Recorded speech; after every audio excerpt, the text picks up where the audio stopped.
So how should people prepare for that personally? People who have no control over Supreme Court decisions or electoral maps, like a family. How do you prepare for what you think is imminent? Well, I think first of all, a family ought to be in your daily life. Like one of our sponsors is My Patriot Supply. 10 years ago, that was looked like as wing nuts, right? Yeah, it's a tinfoil hat. It's not a tinfoil hat. You look what's happening to the grid. You look what's going to happen to these data centers, even the water use of the data centers. Number one, as a family unit, I think you ought to get to know each other very well and spend time in each other's life. You ought to have set readings and try to do the underpinnings of our culture more and more and more to really nurture the unit of the family. But number two, I think you've got to get ready.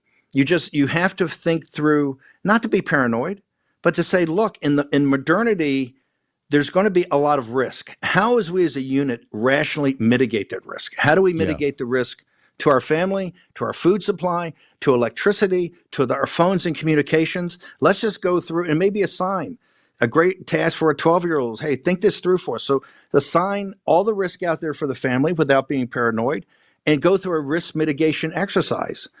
And to leave that thought is the reason I make everybody who comes to work for me watch 12 O'Clock High.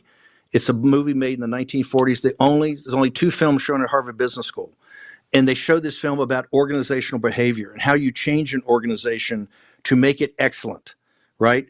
And you just know that this family unit, we're gonna survive and we're gonna thrive, but we're gonna do this right. And I think if you just start doing that every day and make it part, just doing reps like you do in football, make it part of the natural reflex of your family unit, and you take leadership in the family, no matter if you're the husband, the wife, the kids, you take leadership in that, we're going to be fine. I think, by the way, I feel actually very good. And one of the reasons I look at this younger generation, particularly men, don't want to downplay women, but the college-educated women are so far gone, right, by and large, the left. But if you look at this young generation of men, 18 to 30, they're the most based generation I think we've ever had. And they're coming either with fathers or uncles or older brothers that volunteered for these endless wars and really fought every bit as great as Revolutionary War, the Civil War, World War I, World II, as volunteers in a thankless effort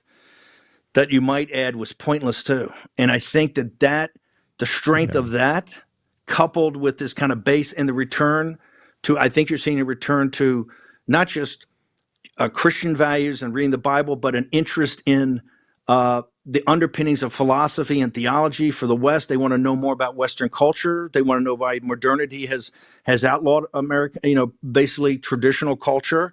This is, I consider myself a populist nationalist traditionalist. I don't call myself a conservative, haven't for years, because I think the conservatives are they've just acted like pussies. They roll over all the time, and you can't do that. You have to be as hard or harder than the left. And I think, Tucker, I really feel good. I think we have very dark days ahead of us, both globally with the CCP and others to get sucked into these wars. I think we have very dark days in front of us as a country, but I can start to see the sunlit uplands way, way, way, way off in the distance. And so I'm very enthusiastic of where we are. And I think my enthusiasm comes from this young generation who had everything against it. The propaganda in the schools, the destruction of their culture, the outing of them for everything if they didn't fall in line with the most radical things of sexuality or gender or climate change, all these things from the official source. They came through it. To come through that with a set and apparatus that is so radical, trying to either other you or destroy you every day, and they came through that, that shows you we have the basic foundation that we've had from the beginning of every patriot's grave down to the future, and that makes me feel we got this, but we got to get on with it. In the distance, I can see the sunlit uplands. Boy, I'm putting that on my refrigerator. Steve Bannon, eloquent and wise. Thank you so much for doing this.